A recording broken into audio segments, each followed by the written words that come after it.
So Philip, it's good to have you on here. Being able to talk to your dad and really, Yeah. man, it's funny because I have people coming up to me and going, "Man, he is just an amazing guy." Man, and I said, "Yeah, well, Yeah. that's 1 hour. That's Yeah. 1 hour with him, Yeah. and Yeah. um, Yeah. but yeah, I wanted to touch on today, and I shared with you, kind of a little bit about your early life and those things you learned, and but Yeah. also the challenges you had, growth that you, and then just as you move into being a father and raising kids, and hmm Yep. then I'd like to talk to you a little bit about, I think it'll end up going into some decision making stuff because, man, I was impressed during COVID time with your Yeah. responses and just, being really, you were very decisive, but also very understanding of other people's views. And, in being a doctor, you have Yeah. a wealth of knowledge that I don't have. So, anyways, I appreciate you coming here today, man. Well, it's a pleasure to join you, Marty. And like I said, it's neat to see see you and see you doing this. And so I'm super pumped to be here. Yeah. So yeah, let's start a little bit with your early life. Young Yeah. Philip, because young Philip wasn't always as polished as he is today, I imagine. Young Philip was pretty wild. And I still remember.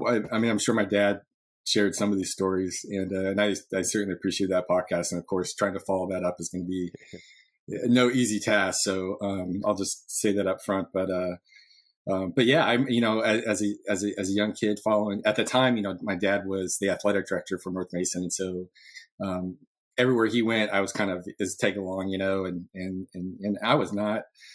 I had a lot of energy. My mom can attest to as well. But one of the stories I remember my dad would tell is like in the middle of a North Mason varsity soccer game, all of a sudden, all the lights just start going off, chunk, chunk, chunk, chunk. And this is back in the days when the lights would take 30, 45 minutes, an hour to, and of course I was up in the booth. I'd snuck up in the booth and I was just starting to turn all the, lights off. And so there was a few moments there where obviously I had a lot of energy, but that was the neat thing is seeing dad and being part of that. And then of course, as you know, he kind of developed and then went into kind of an assistant principal position and then a principal position, when I was in high school. And then my mom, she was a long time kind of administrator at the elementary school. Yeah. And so, boy, between, mom and dad, it's like, we were pretty, that I was able to spend, my entire childhood in the Belfair Allen area, which looking back, I just, I feel so blessed with the friends that I had and the experiences I had and the coaches I had. And then, seeing and being with, dad and then Melissa as well. I mean, just that experience. I know dad kind of shared, the influence of my grandfather as well, Grandpa Ernie, who was really, influential, and we were close to them as well. So it was a great childhood looking back. And I would dare to say that nowadays that's not as, when I look at my own kids, path, it's very, very, very different. And I think a lot of kids now maybe don't have maybe there's opportunities to maybe stay in one place as long as I did. So I look back at that time very fondly. Yeah. So what stood out to me is that, your parents are very, very active in the community, Yeah. and their jobs demanded a lot of them as well. Mm-hmm. For your mom during school hours and your dad Yep. more, but you guys are very tight. And so my childhood looked quite a lot different than yours did. Yeah. And so Yep. a lot of questions that I have as a father, raising my kids is, I struggle with when I take time to do something that is, towards career or towards, my own hobbies and things like that. Yeah. I feel like that takes away from my family quite a bit, but I'm Yeah. hearing, your parents are busy and they're taking you with them. And so was your experience that, mean, how did you experience that, time that Yeah. they were away and the times that you were forced to kind of come along? Yeah. Um, I think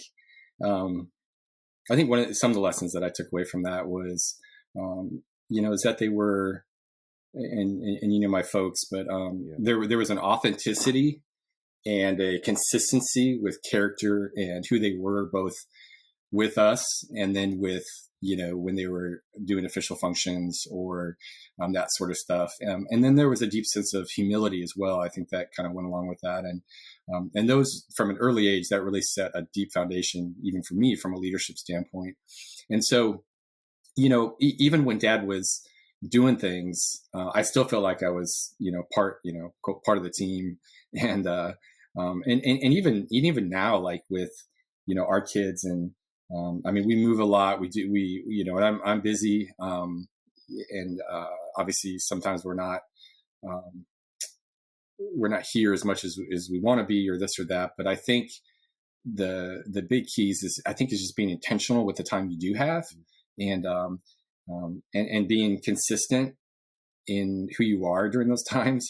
That's the same person that Dad is when or Mom is when he or she is at home with us, then, when they go to work. Right. And that's the same person that the coworkers see, or the bosses see, that sort of thing. And so I think those were kind of some key points and some key traits that I, saw in my parents, and then saw in leadership that has, at least for me, worked pretty well, as I've kind of grown and developed and learned.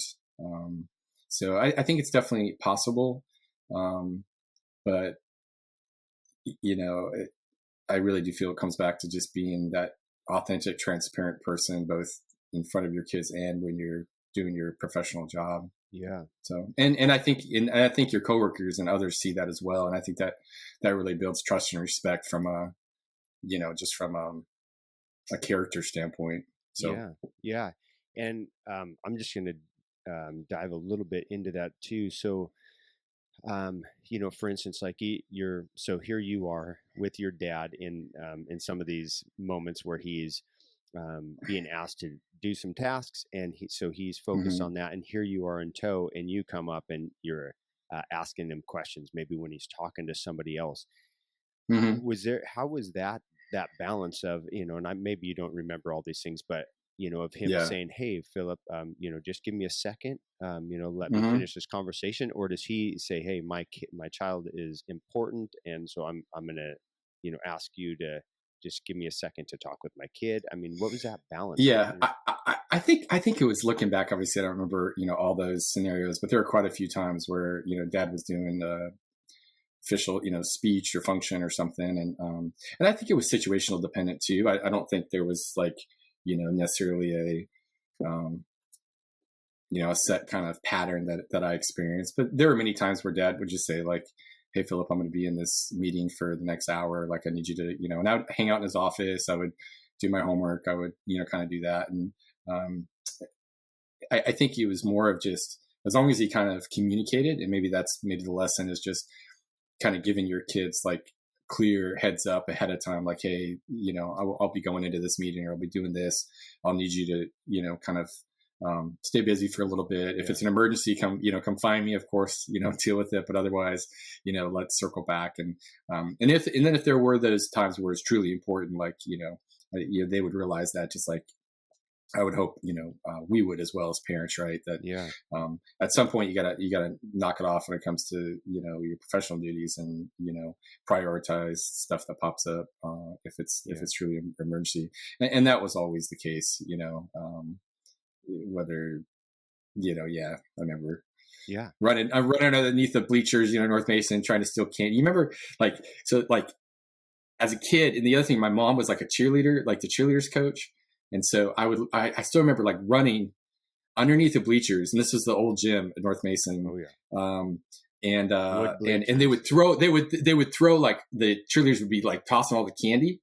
And so I would just go underneath the bleachers and just like catch all the candy that was like falling, Oh, yeah. And we'd come out with like huge bags of candy, but still, like, I remember one time just cruising and just cracking my head open, bleeding all over the place. And of course, that was a moment where Dad was like, "Okay, Yeah, right. I need, Step I away. need to take, yeah, I need to step away for a minute and take Philip to go get stitches or whatever it was." Yeah. Well, But yeah, yeah. it's not surprising to me that you became a master of that trade, right? Like, hey, I've got the trade secrets. Hey, these game Oh, people are up there in the stands trying to find the right yep, spot. Well, the right spot is actually yep. under the bleachers where they're all Exactly. going to drop. Exactly. So it's pattern recognition, and Yeah. then making the most of your opportunities, right? As they popped up. So Yeah, and yeah, I love that you say pattern recognition, because that is, for me, was kind of the impetus of this podcast. Is, gosh, you just see the rhythms of the world, and hmm, and we'll get into this a little bit, but yeah, we're so polarized in, it's this way and it's this way, and nobody wants to yeah, say, like, well, no, there's a little bit from both sides. And I yep, see it yep, more as we've got a 14-week-old golden retriever, and and there's yeah, some people that are like, hey, very treat oriented, there's no such thing as the alpha, and then there's the other side that say, no, there's you have to maintain the alpha. So, and yeah, I tend to think that yeah. there's probably somewhere in between, but Yeah, I agree with you. And I mean, you see the same way with like, um, newborns and babies. I mean, the amount of books as far as like, oh, it's like, do you need to have the perfect, baby wise, like the perfect schedule, blah blah blah blah, or kind of let the baby's rhythm kind of dictate normal things and stuff. And we were all, and maybe it was just part of you know um, my experiences, and then the military kind of shifts a little bit of this where you realize like, hey, like we just need to be together, and like you're going to just come with us no matter what we're doing. And so the kids from a very early age, we would bring them with us all over the place. And we traveled a ton just because we've, with the military now, we've moved back and forth across the United States, I don't know, 4 or 5 times. And from an early age, they became very, okay with long road trips. But I will say, as they've gotten older, what you see is that sense of kind of resiliency, and they're very excited to try new things and go new places. And I don't know if maybe those early stages were, how maybe impactful or foundational that was to who they are now. But I do think it certainly influenced, like, their ability to, adjust and be okay with that. And, and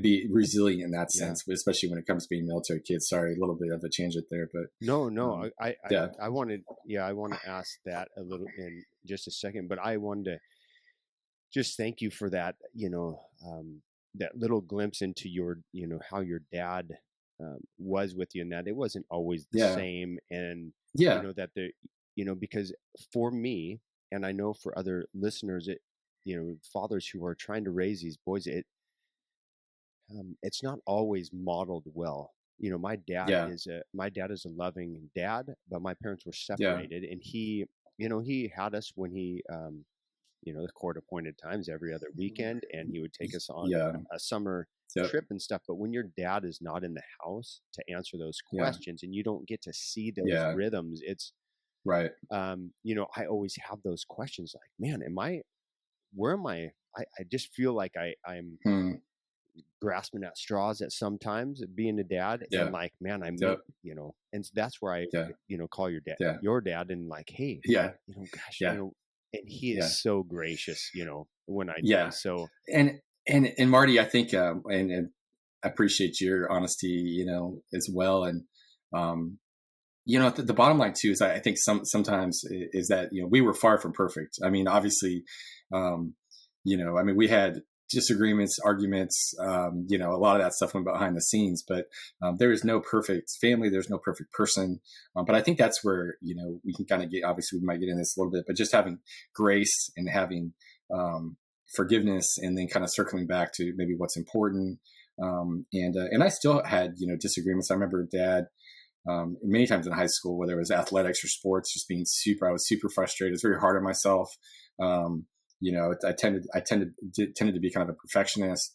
Um, and there were times when, I was just so upset. And Dad just had to be patient, and sometimes, he had the right words, and sometimes he would circle back and just be supportive. and yet disciplined when needed. I think that was kind of that tough love, so to speak. I know in his podcast he kind of used that analogy of like what is like the soap in the hand, where it's like, if he squeezed me too tight, I'd be lost, or if he didn't, squeeze me enough and held me too, I would fall out, and so there's this balance, right, Yeah. of that. But like I was just very fortunate to have them, in my life, and currently still in my life. So Yeah.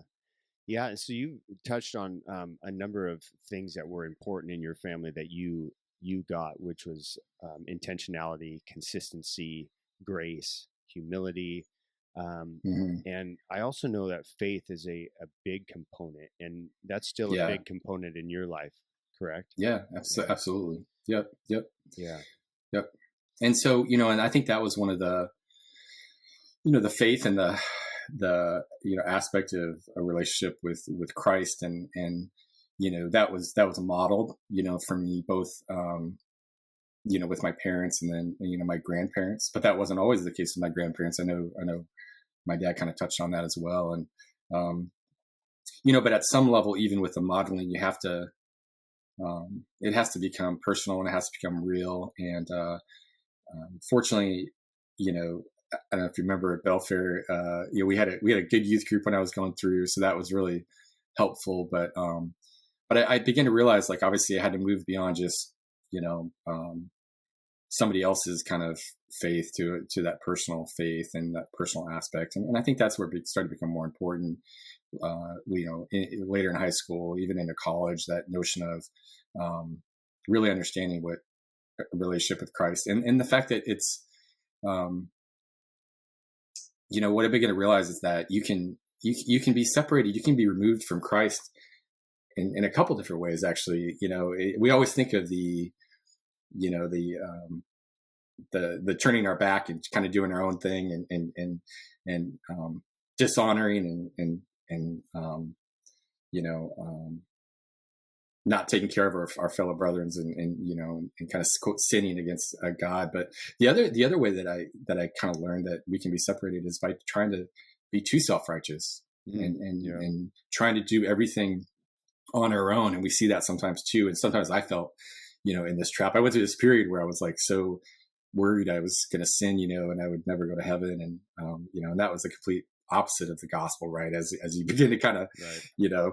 understand it and stuff like that. So I think once I kind of really was able to grasp some of the balance of the grace of Christ, the love of Christ, but then, how he calls us then to follow him, in obedience, and then what that looks like, I think that's where it became more real. And then, the other thing I saw too, and at least this is the Jesus that I see, the Jesus that I read in the gospel, is a deep sense of some of the things that, that I really respected about Dad was, the humility. And then, what I saw in Christ was someone who listened, and really listened well, Mm, and someone who spent a lot of time with people that he didn't agree with. And sometimes I think that's counter, maybe that's counter culture, maybe sometimes within the church, that currently I think, you know um,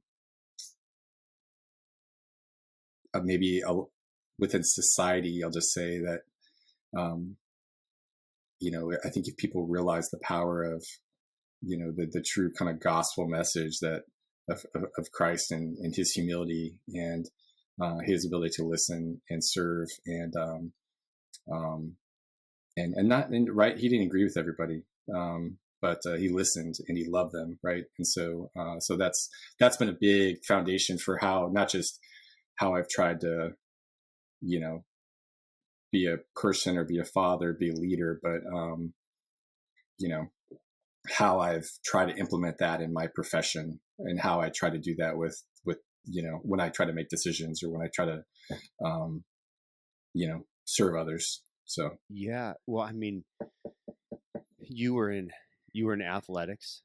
Um, you yeah, were you were at North Mason High School. yeah, You yep, you became involved in the military. yep, You work alongside some pretty hard dudes. I imagine, and all those people that you've rubbed up against do not see the world as you see it and do not have the same faith as you do.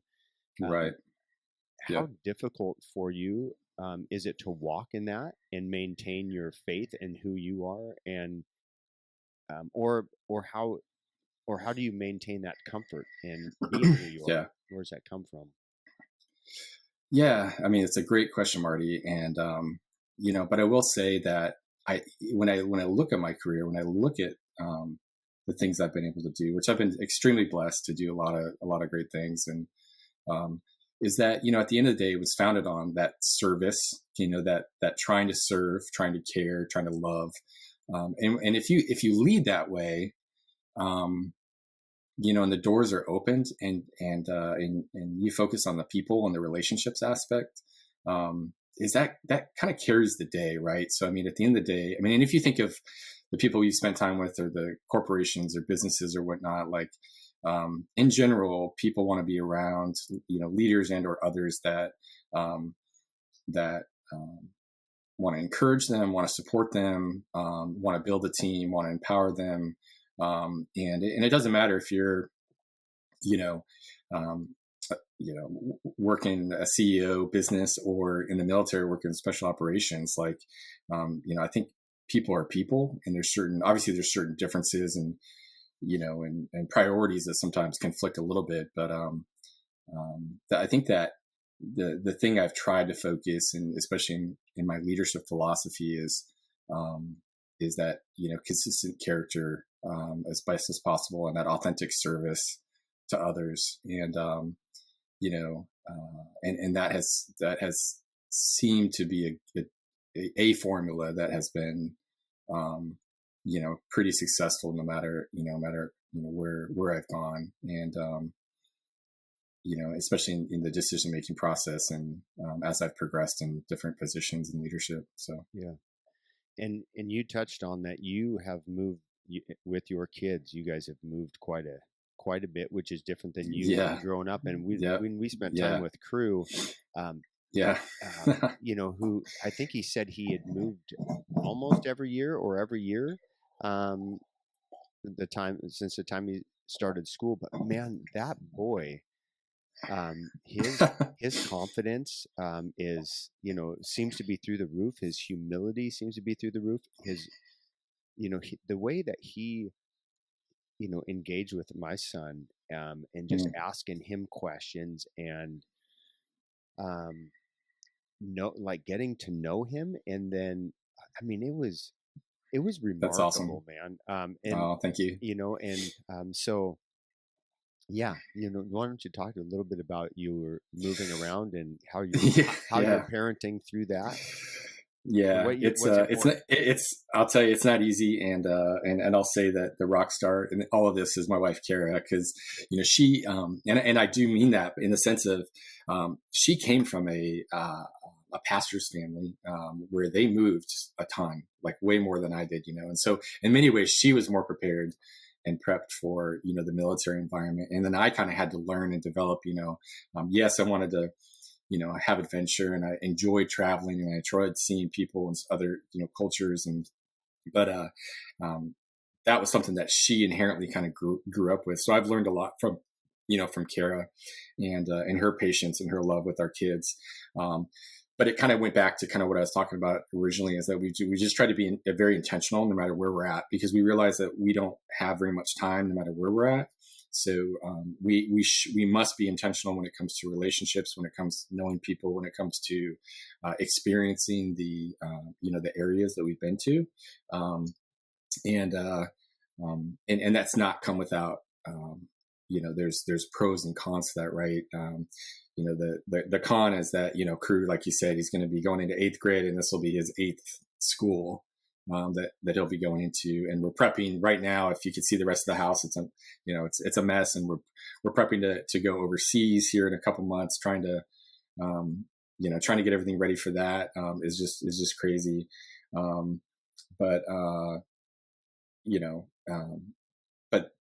we've tried to just be very, kind of intentional, but it adds stress, right? And there's a lot of feelings and emotions and challenges, you kind of have to, you have to kind of work through in that regard. But yeah, Crew's an amazing kid. And he's going now, right? He's kind of right into that now teenager kind of mix. So we're just like, we're kind of working through those feelings and emotions, and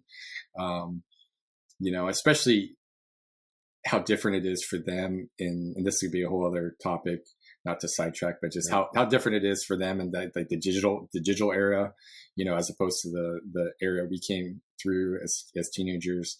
But yeah, we really are blessed. Both kids have great spirits, and Crew is he does have that very sensitive, kind of spirit and empathy. And those are things we've really tried to cultivate and encourage, right? So like with both our kids from a very early age, it was always like, how are you respecting and loving others? How are you showing them love? How are you listening? And those are always our first question at any parent teacher conference. Was always, and I think maybe Dad talked about this too, but it was always like I don't really care what the grades are, but like, how are they treating others? How are they leading? Are they encouraging? And we really celebrate. Obviously, we celebrate grades, but we even more so, want to be able to celebrate that character because that's what's going to carry. That's what's going to carry the day.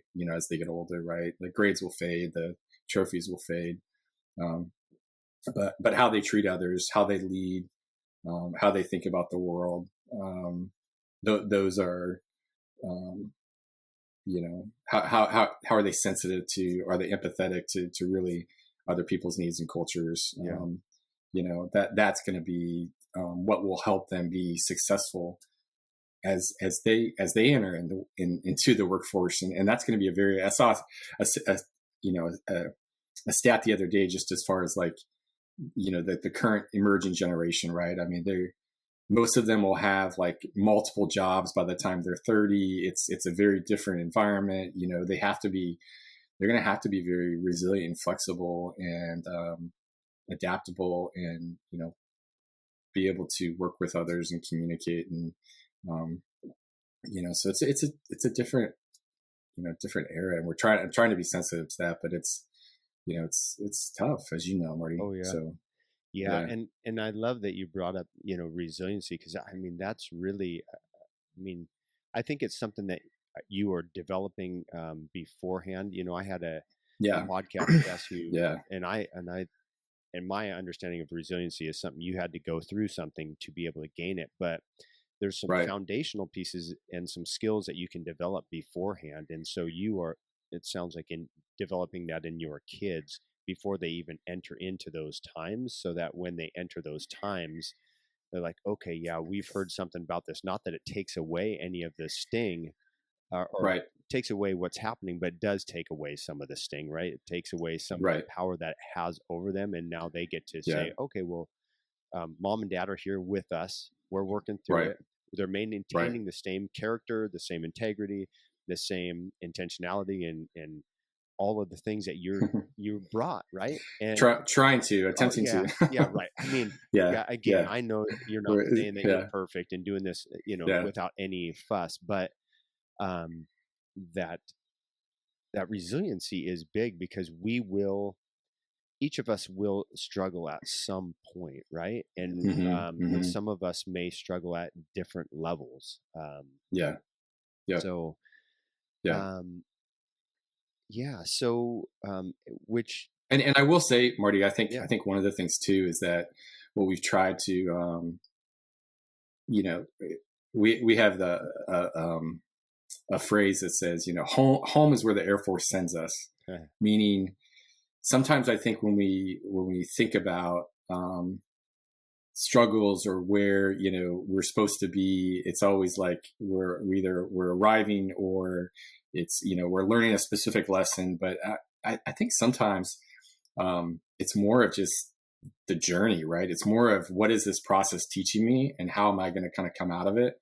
And I think that's kind of how we've tried to approach it as well. That it's not like not like you're going to learn one thing and then you're going to be fine, but we're going to have to kind of go through all of this process together and support each other. And then it's kind of that journey, the process that helps the resiliency. And it's not always easy to see, right? It's not, and sometimes those things aren't seen for years, where, we laugh with our kids and we're kind of like, well, I hope you appreciate this someday, just because they're so blessed and they've been to so many places. And, and I think they do, right? I mean, in the back of our minds, like, I think they, they're appreciative, but, it's not always immediate, just like in a lot of things. It's kind of that delayed, maybe development down the road that you hope, occurs. So, Yeah.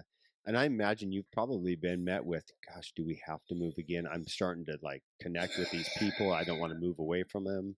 yeah, yep, yep, absolutely. And once again, it's good and bad. It's pros and cons. The good thing is we have friends all over the country. The kids have seen the entire country. And but the challenge is every couple of years they got to leave. And I think one of the things that was really tough this last year, I think Kara posted about it on Facebook, but was my daughter Kaya, and she had just, after 4 different teams of gymnastics, she had a great year this year, had a great team. We were only here in Alabama for 1 year. I'm doing a school kind of program that the Air Force sent me to, and outside of medicine, it's not even medical related. But she had a great team here, and she finally, after all this time, made the next level, and of course at that point we get orders to go overseas where there are no gymnastics. And so in her mind, she's like, I finally made level 4, but it doesn't matter anymore because, that in her mind, that's her words, obviously we talked through it, but she's like, it doesn't matter anymore because, there's, we're going somewhere where there's not a team and there's no gymnastics. And, so some of those, especially if she's 10, so it's like, she gets it. And, those are big feelings and emotions, and, she's crying and you're trying to process this, and you feel like you're the worst parent for, sometimes feeling like realistically ripping the kids out of, the things that they know. And as they get older, it gets tougher, right? Because they start building deeper relationships. They start getting to know people even more. And so when they're younger, it's kind of easier to bounce from kindergarten to first grade to second grade. But, Crew's going to be an 8th grader. Kai's going to be a 5th grader. And that gets, that gets more and more challenging. Yeah. There's no, I guess there's no kind of easy, answer way to, handle that. But, and it's tough not to, I think too, is obviously that we've made this choice to be in the military, and you kind of have to fight the perspective of kind of longing to have stability, because I think that's kind of an inherent human need in some ways. And so, so when you see, the family, like, and friends and stuff that, have that kind of consistency, it does, I think it does kind of, it's just hard sometimes. And then you try, we try to communicate, the challenges as much as possible, but, unless you're kind of going through it and you've kind of experienced it, it's just tough to fully grasp, I think, the military experience. But we've been very supportive, we've been, family, friends have been incredibly supportive. And, so. Yeah.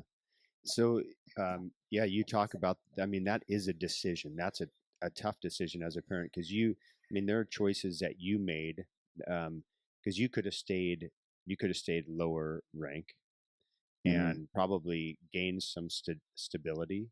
And you've taken on roles that have asked you, and you decided to take on roles that asked you to go to these different places. Where do you find your grounding in those decisions? Like, hey, I'm doing this and I'm willing to do this with my family because.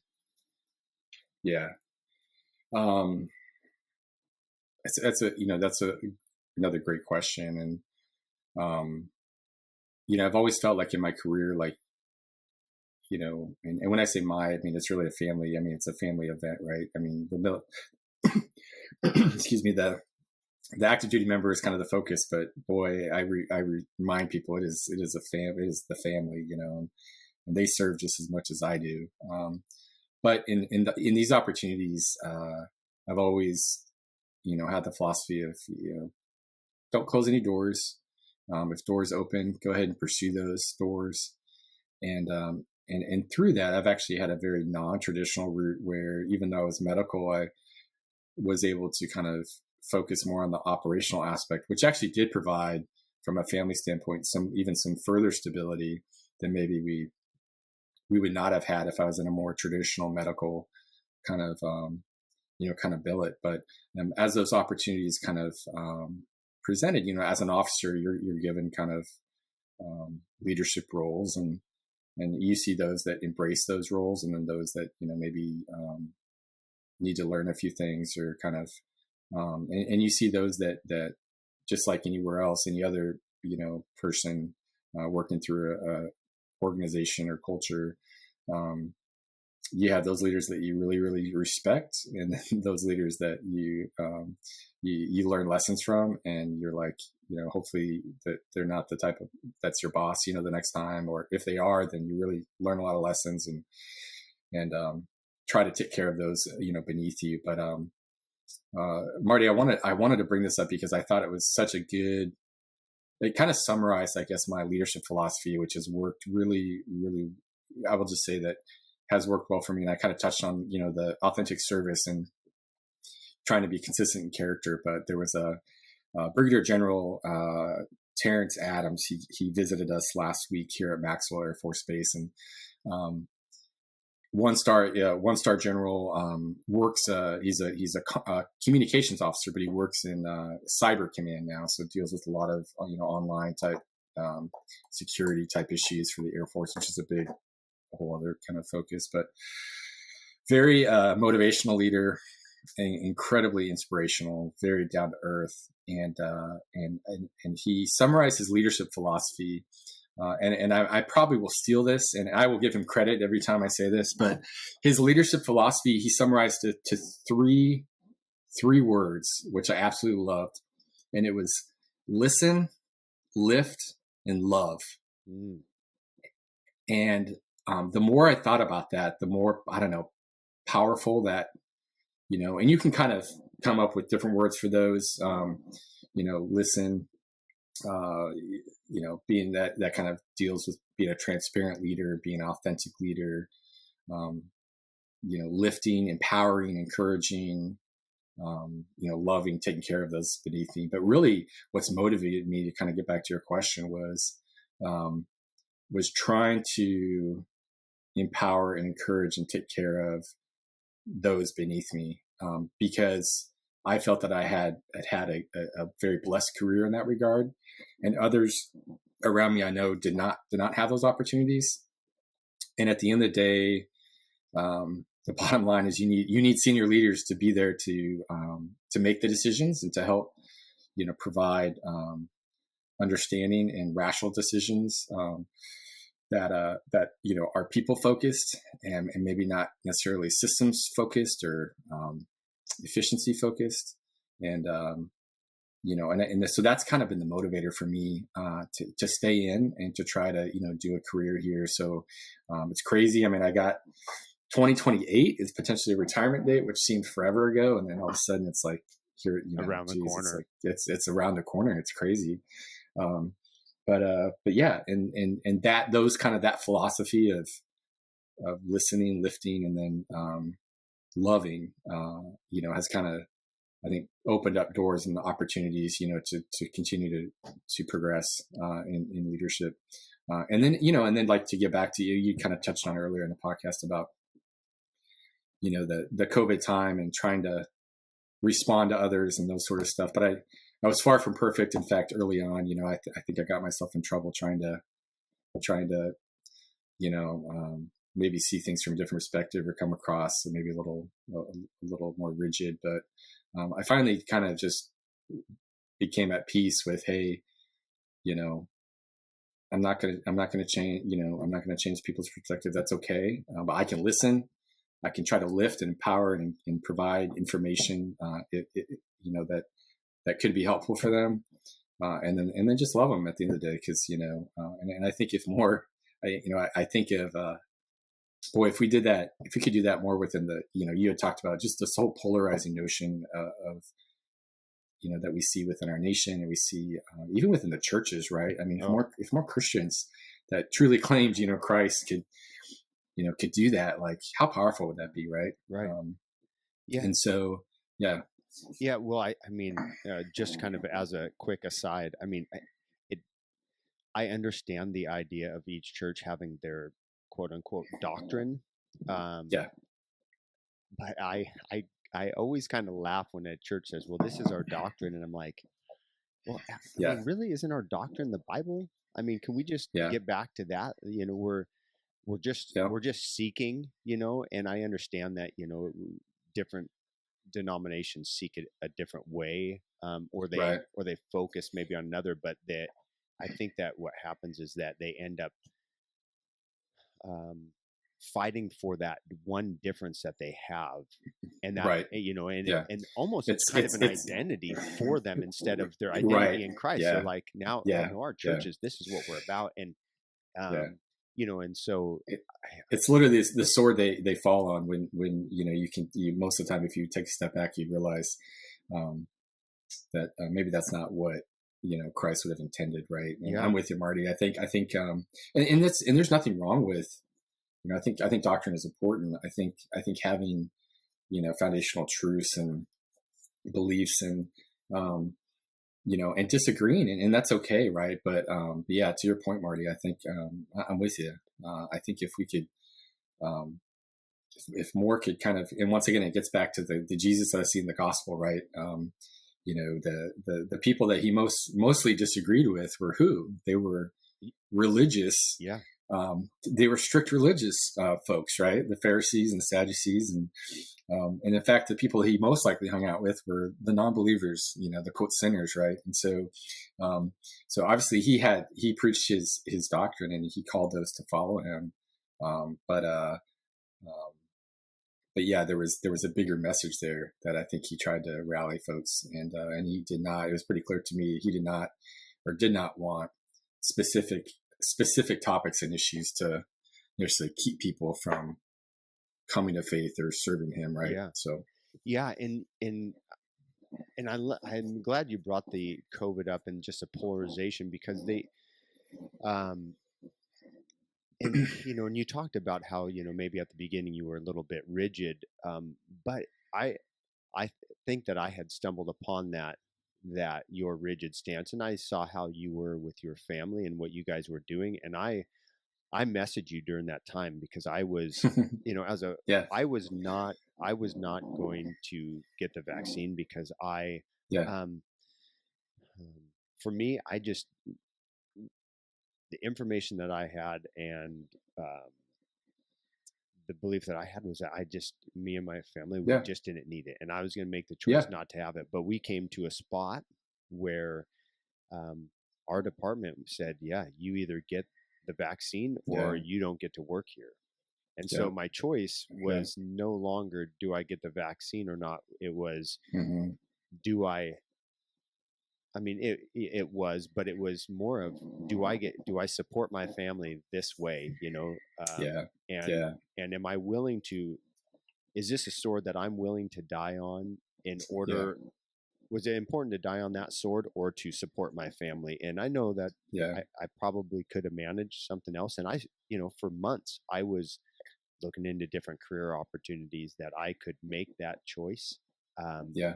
and I just wasn't coming up with any solutions that were rapid enough.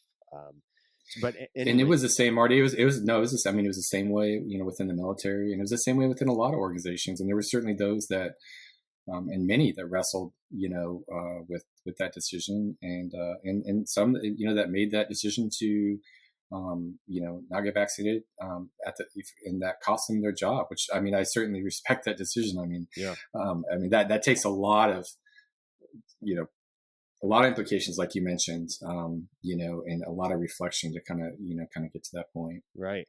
But you, in that, you held a stance of, I don't want to get into how you felt. You can sure provide that, but I'm not going to speak for you on that. But you had your Yeah. own stance, and so I called and said, "Hey, Mm-hmm. what do you believe?" And you said, "Hey, well, this is what we are doing, but I understand, Mm-hmm. your decision to do whatever you want." Yeah. So, Yeah. there were all kinds of and that became very polarizing. And Yeah. so then how do we begin to navigate like this great breadth of information from both sides? We're talking Oh, man. people Yeah. who are they're Yeah. I mean, you are a doctor. There's Yeah. doctors that said don't do it, doctors that say do it. And Yeah. this all, I mean, how do we then teach our kids to, and how do we make those Yeah. how do you make those decisions with, nope, this is where I'm at, and then walk forward and just not looking back? Yeah, I wish I had the perfect answer for you. And this is a big topic. I wish that in looking back, with some of the government agencies, getting back to kind of my leadership philosophy, I guess if there was any critique or maybe suggestion that I would have had was, to have more humility up front. I think when coming to say, hey, this is a new thing, this is a new virus, we're working very hard on this, but we're not going to be perfect, and we're going to learn things as we go, and then we're going to make recommendations as we learn things. I think if that would have just been a simple, as opposed to like, this is definitive from day one to day two, and then okay, now we learned some, but now this is definitive. And I think people just got exhausted in that, right? Yeah. And so I think sometimes, and maybe that's more of just a leadership lesson, but is that, especially as senior leaders, it's not up to make like the specifics, but it is up to make the general direction, and to provide a clear path forward.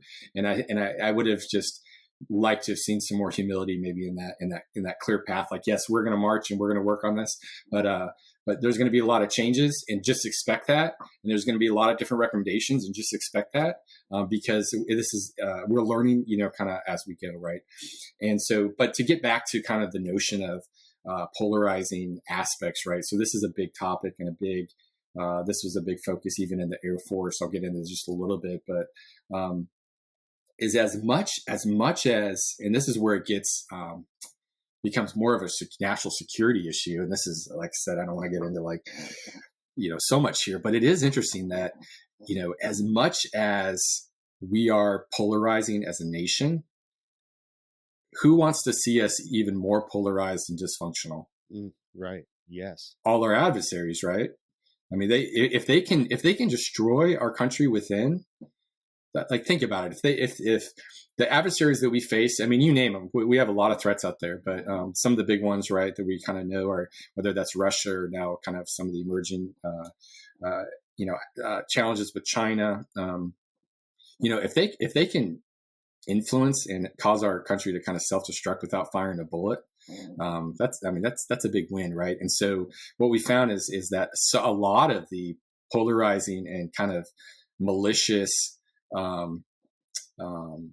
content that we see specifically in social media, as it's emerged, and I wish one of the things that General Adams talked about was the need to declassify and push more of this out to the general population, getting back to the transparency, humility, kind of saying, hey, like, if the general population realize how much of the things that are posted that are meant to polarize are actually not from our country, from other nations that are trying to incite this back and forth. And we're going to see it, unfortunately, Marty, like we're going to see it, as we approach the next, and we're already seeing it in as the next election cycle and these sort of things. And so, what he talked about was trying to educate, and he was saying that some countries are now, I want to say Finland and some of the European countries are actually starting to embed cyber awareness and cyber understanding and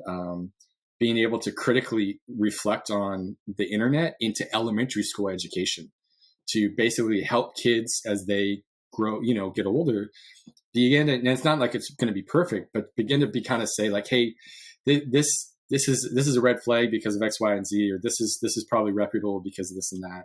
Um, but I will tell you, Marty, it's becoming more and more challenging. You start throwing in like the artificial intelligence aspects. You start throwing in some of the um, the things that say like, is this kind of real or not real? But there's certainly, I think it comes back to kind of having certain reputable folks that you trust, that you can that are kind of folks you respect, and then kind of being able to go, if you have those folks that maybe have, hopefully you have, and this is where I think it's helpful to have a community and a population, or a community and friends and family that disagree and have polarizing opinions, right? I think when anyone surrounds himself with, and this is the other thing we see, unfortunately, is that, as individuals polarize, we know that those platforms and those social media feeds begin to tailor everything towards that view, right? Mm-hmm. So the only thing you're seeing by design is that perspective, right?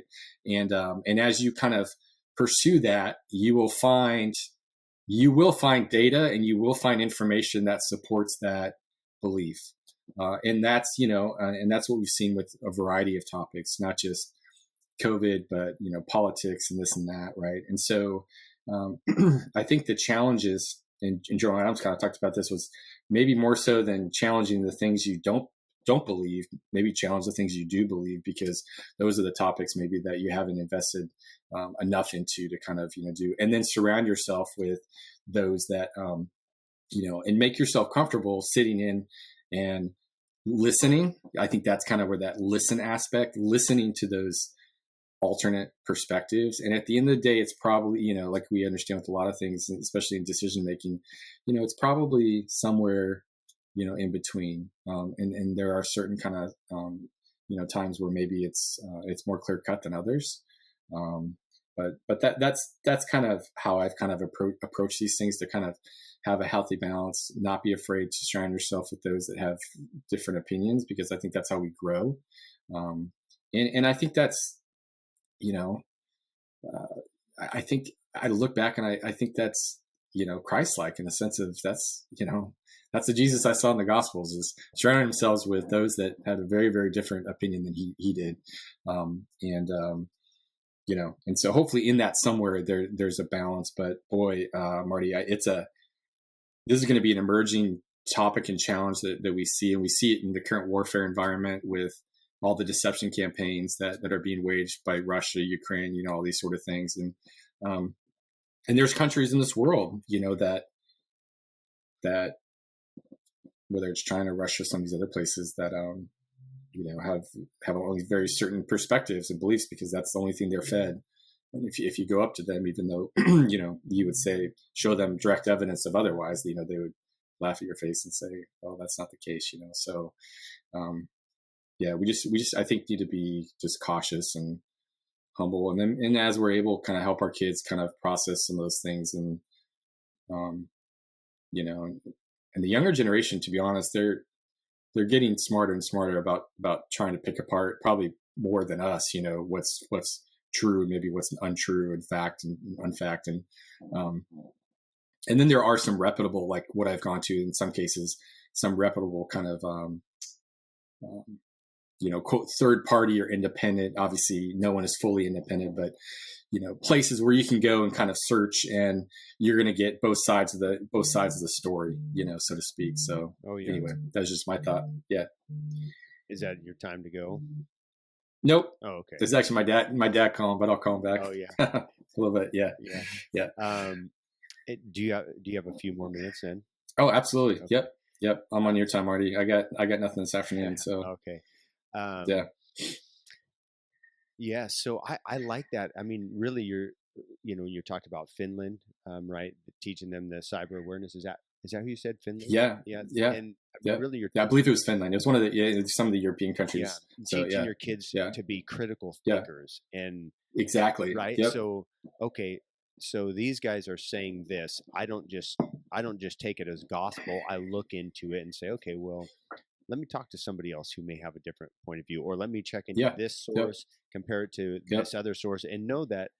I mean, you have to know the excuse me, the places that you could go to get information that is um, on, I'm just going to make it simple, say on the right, and then Mm-hmm. a position on the left, or a Mm-hmm.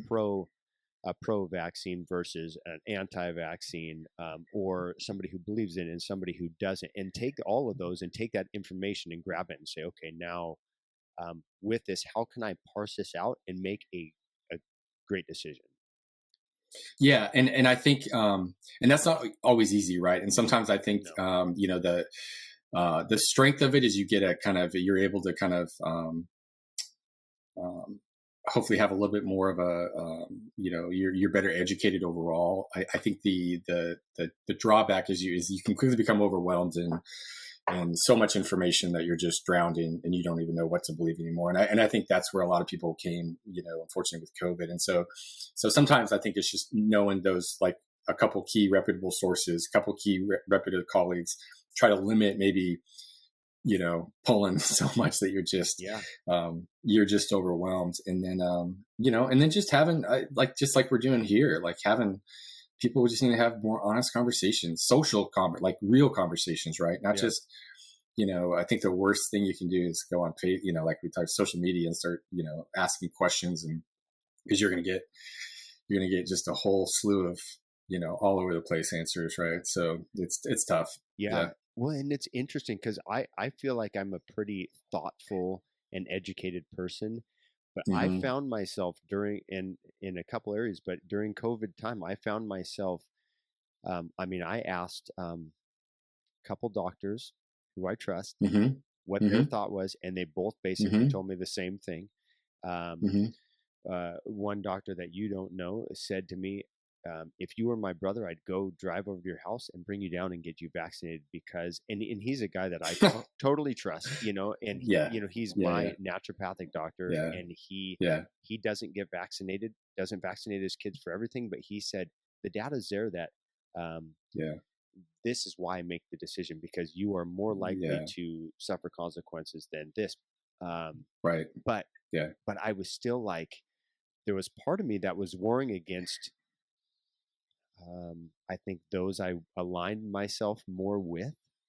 Yeah. And I was like, man, what, I mean, but if I get this, what Mm-hmm. is it saying to these people I align myself with? How are they going to look at me? I mean, and Yeah. that should, Yeah. in my opinion, that really shouldn't enter into my decisions for me and my family. The thought, Right. the feelings that somebody else or the judgment somebody else would have upon me, but it does. Yeah. Yeah. So, anyways, yeah, No, and I think, I mean, Marty, and you're not alone, right? I think everyone struggled with that. I think that, and at the end of the day, and this is where I try to understand, people's perspective is that, um, everyone comes at it from their context, yes, their environment, right? So if if your family members have died from COVID, you're probably gonna go get vaccinated, right? I mean, or if you're the physician that, I had many colleagues who, critical care physicians that just, I mean, I don't know how they did it. Some of them got so burnt out they just left medicine, but they, um, just seeing death after death after death after death on the wards, I mean, you come at it just from a different perspective. And so I always try to, or the person that, had that, potentially, and then maybe had a slight side effect or something like that, they come at it from their perspective. So, I would always try to step back and try to, and try to at least, you know, understand how people were, approaching it. And then just try to provide, like I said, that guidance where I could. And then, I just got to a point where it was okay. It was okay if I wasn't it wasn't up to me to, change minds or, if I'd happily offer, my thoughts, but, you know, that's where, um, that's where there's got to be a little bit of a yeah, balance and there. that's what I So got yeah, from you was yeah, education. It was an educational yeah, piece for me, and and that's how it was sent. Like, hey, I'm not telling you what to do. I'm just going to give you the information that I have, and yeah, I man, I really appreciated that, and I pass that information on to others as well. And Yeah. Thanks, man. yeah, No worries.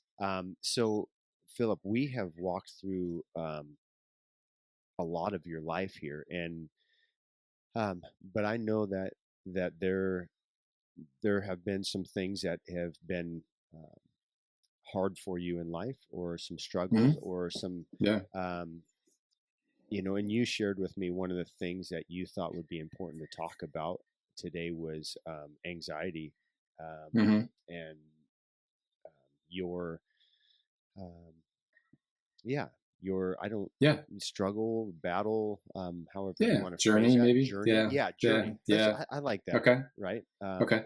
Yeah.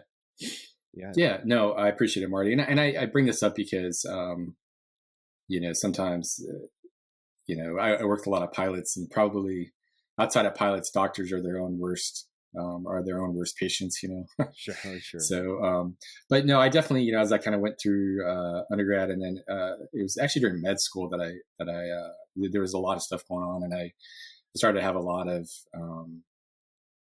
just more what I refer to as, anxiety symptoms, right? So just constant worrying, extreme anxiety. Um, I was getting to know Kara at the time, and there was a lot of craziness going on there too, right? Just like now in our life. But she was in Africa serving, and I was trying to finish my boards, and anyway, I just got to a point where I finally, kind of went in and got seen, and kind of went through some therapy, and then actually went on medication, which I responded to really well in medical school, and that lasted for a couple of years, and then kind of weaned off the meds, and then during my career, the first 9 years, I was embedded with special operations, and so I was kind of the team physician, so to speak, for a variety of units, and actually did really well. I mean, it's one of those things where it's funny because a lot of times you think of like these sort of things that folks kind of struggle with, um, and that they're just so debilitating. And sometimes they are when they get to it, to a point where they become very dysfunctional. But the bottom line is, I was still, being able to do things I needed to do. I was still successful, and but what I found is that after really all these successive kind of tours and engagements, and I started to notice and it wasn't any one thing. It was just kind of this gradual ramp up again of the same symptoms that I had really been experiencing in medical school. And it was more of a, my body displaying, and this is one of the things that's made me very sensitive to other patients when they come in presenting with, muscle pain or cramping, or, some sort of like physiologic manifestation of anxiety and stress. But those were a lot of things that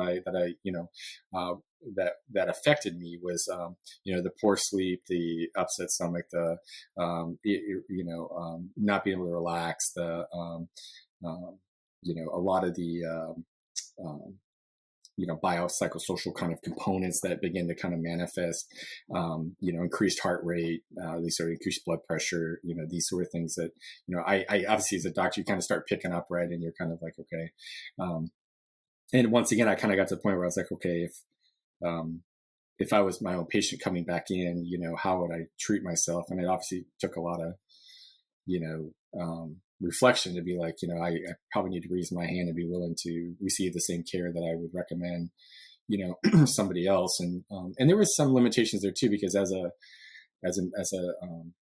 doc, I was also a flight surgeon. So I was on flying standards, just like pilots and stuff like that. So there was a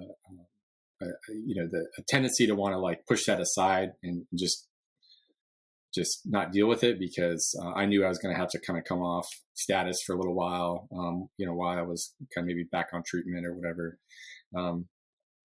But fortunately, I kind of went back in and got seen, and then, and then I've been back on, kind of slow dose, lower dose kind of medication, which has been very, extremely helpful, along with just, kind of, as needed therapy and kind of CBT and those sort of things. And so I say that because it's actually made me a much better, I think, physician when it comes to understanding, and more as maybe a better physician, maybe in the sense of really understanding and being more empathetic and trying to, support not just the military population, but others, that kind of deal with this. And, and, and the interesting thing now is that I think, and what I often will try to explain to others is that, when it comes to a lot of the mental health aspect, we're still learning a lot with how the mind and body interact, right? And how when things are kind of imbalanced, or whether those neurotransmitter kind of imbalancing or sort of, we see this a lot in trauma with children, kind of how their brains are processing. But, the brain of somebody who's really struggling with anxiety or depression, whatever, is very abnormal compared to someone who's not. And we can look at that, and nowadays with, functional MRIs and other studies, that are looking at that, EEGs and others, that show different, wave patterns. It's pretty clear.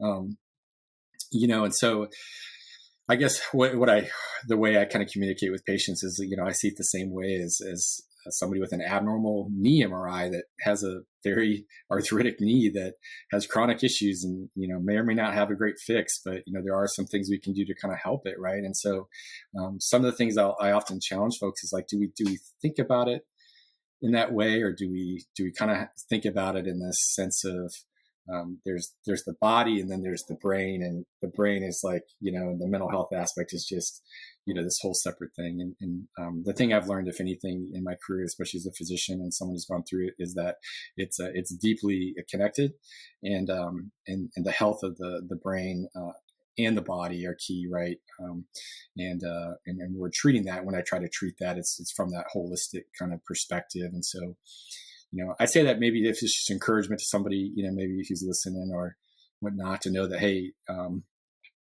not just a doctor. I'm also, a patient in that sense of, and I've kind of gone through this, and I've kind of struggled through this. And obviously there's a lot of different treatments out there, but I do think that,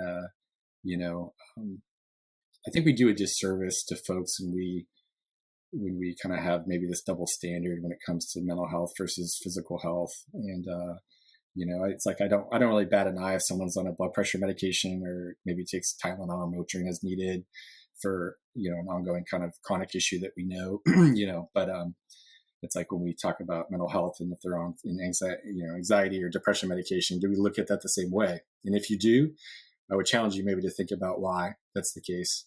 And then the other thing too is getting back to, and I think we've done a lot, and I've thought through this from a faith standpoint, from a Christian standpoint as well, right? And so, I realize I'm a physician, and I've had that education, and kind of can try to understand some of this, but I think the church in general, and I don't say not everybody, right, but we know that there has been a history of the church really doing a disservice, I think, to a lot of folks that genuinely want to seek care, because they are told, what have they been told? Well, you're just not, you're not praying hard enough. You don't have enough faith. You don't.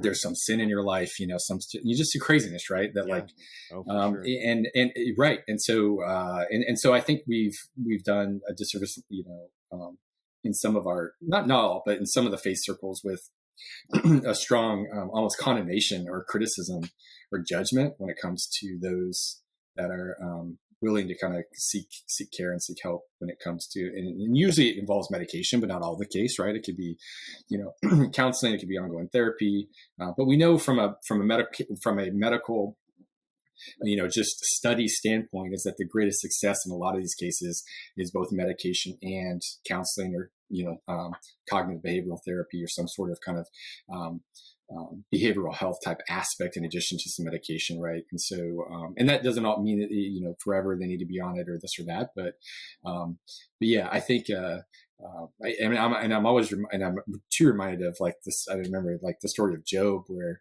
he had all these lesions and all these issues, and his friends kept coming up to him and saying like, well, it's because you sinned, or you did this, you did that, or whatnot. And at the end of the day, none of that had happened, but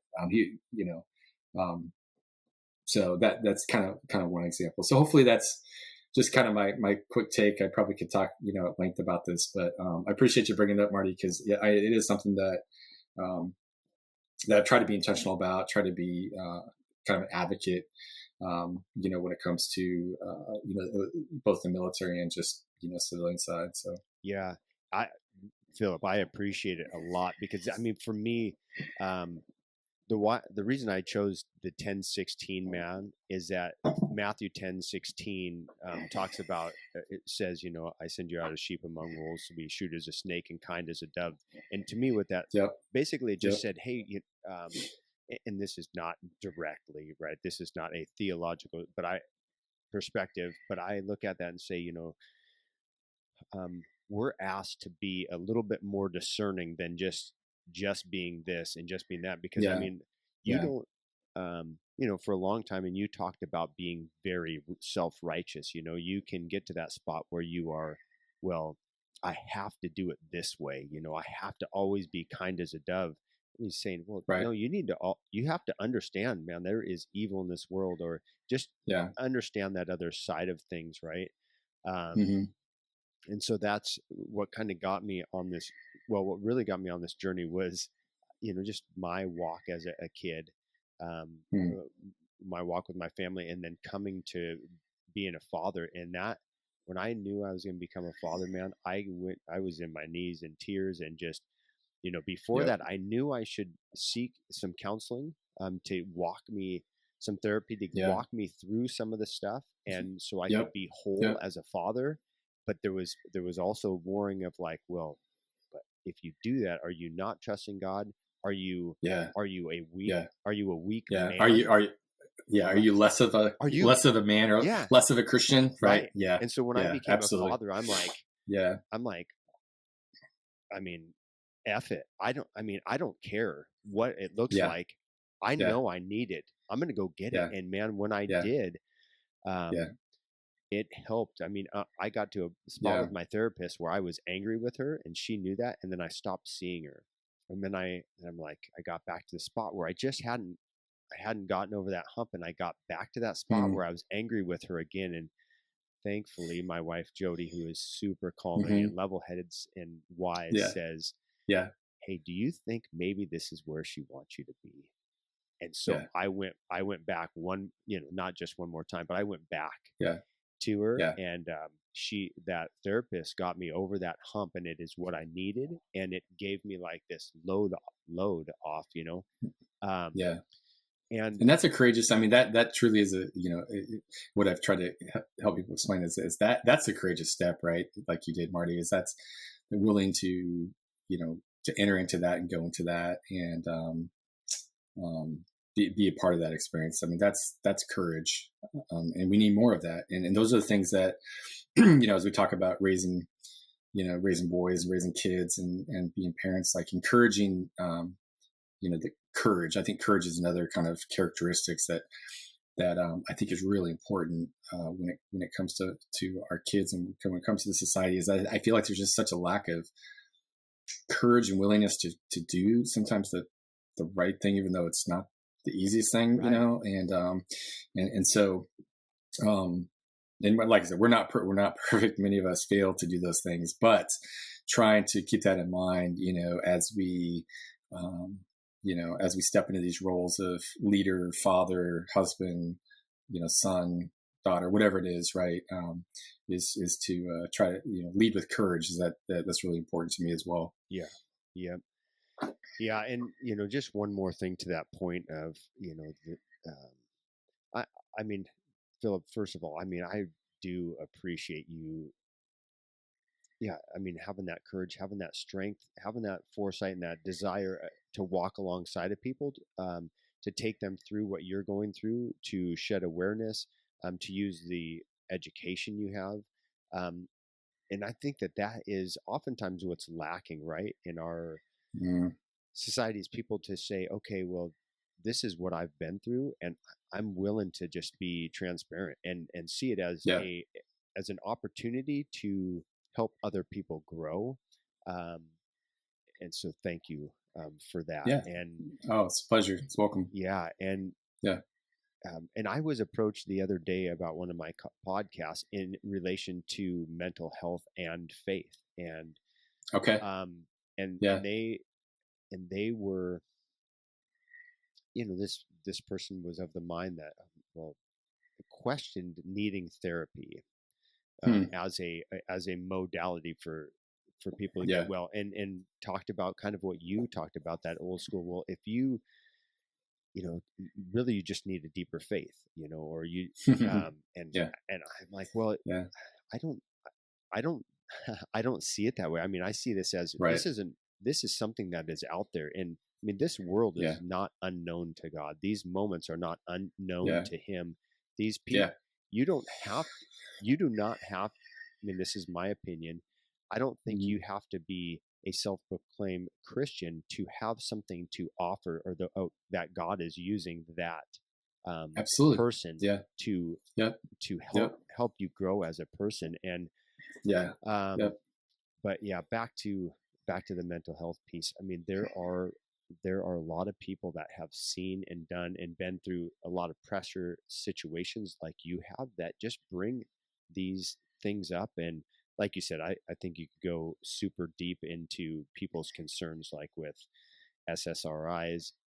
People Hmm. hear that, I don't think they really Hmm. understand what that is. Right. Um, Right. Right. then Yeah. people want to correlate those things to greater levels of suicide, and people want, Right. and Yeah. all of Yeah. that. And Yeah. Yeah. but when Yeah. you take, you know when you really look at it, the the benefits of taking the benefits of getting the help you need, having a Hmm. doctor walk you through any sort of treatment, whether it is CBT, like you said, whether it's Hmm. antidepressants or anti-anxieties, um, taking people through educating people through the potential risks, all of those things. I mean, Yeah. education, humility, intentionality, all those things that you Yeah. have talked about, um, to help us to make those better decisions. Um, yeah. So, anyways, I appreciate you. We're Yeah. almost an Yeah, hour and man. 20 into this, I know. and it It's been seems good. so easy. And Yeah. I could do this all day. Um, I know you. I know you could, and I'm welcome. Hey, if you like I said, if you want to cover any other topics, I'm welcome anytime, Marty. You let me know, man.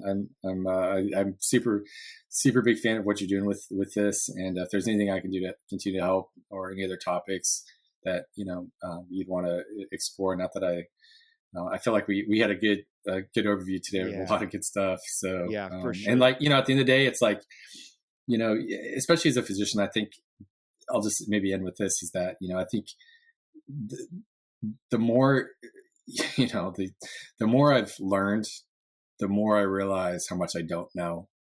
And I know sometimes that's a little bit of a deflating kind of, statement, but um, I say that because it kind of shapes, um, it just shapes my worldview and kind of how I approach people is that, you don't know what others are going through. I mean, you don't you don't, um, you don't know what day they're having, and I may, you may have all the knowledge, but at the end of the day, um, if it doesn't lift them, if it doesn't connect with them, if it's not true and helpful, then sometimes I think you got to question like why are you even kind of bringing it up, right? And and to get back to this notion of polarization.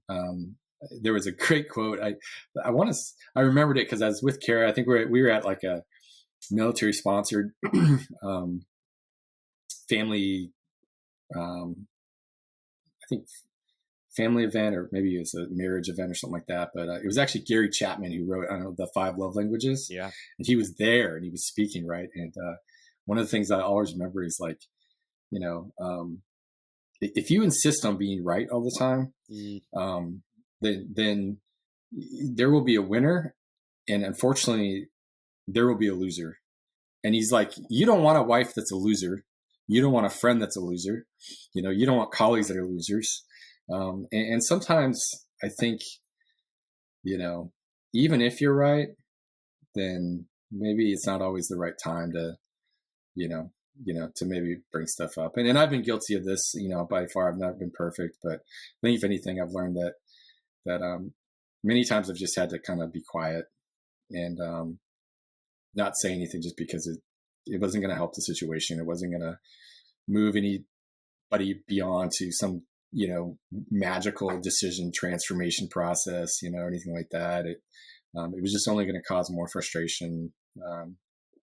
And that was and I think I've kind of got to the point where that was okay. Right. But yeah, I always thought of that quote from Chapman. It was just like, if you're right and someone's wrong, then there's a winner and a loser. And, you don't want losers as, family, friends, and a wife. Right. Oh, so, yeah. Yeah. 100%. So anyway, yeah. Yeah.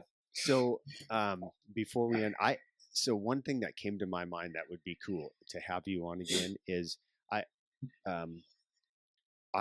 was a math major and a teacher, and so whiteboards are I love whiteboard. Actually, I like chalkboards better. I like a little old school like that. I actually when I was teaching, I had them take the whiteboard down and put up a chalkboard. It just felt better. Nice. Yeah. But that's when and your dad even said when I was trying to walk Isaiah through a situation, he said, yeah, just go through some pros and cons. I don't, and I called him. I was like, hey, what do you think about this? He says, well, I don't see it as a very big problem, but I see it as a good teaching moment of how to walk through how to make decisions. So maybe we could, maybe we could dig into this mental health and depression, anxiety stuff, but do it in a fashion that shows people how to walk through that, so so maybe we look at, hey, let's take, we can have our phones out and we can look on the internet and look at all the information that's out there and just go, okay, well, this is how I would take that information and this, and then just question it and break that down and walk, just kind of show people how you and I might walk through it, how you do it differently than I do, and challenge, like, devil's advocate, anyways. That's a thought. So, no, great, Marty. And like I said, I'm willing to do this really any topic for the most part. Right on, brother. Hey, thanks a lot. Thanks, man. Really good to see you. And enjoyed it a lot, man. Hey, thank you, Marty. And once again, thanks for what you're doing, man. Keep at it. Oh, you got it. Appreciate you guys. All right. Later, brother. All right. See ya.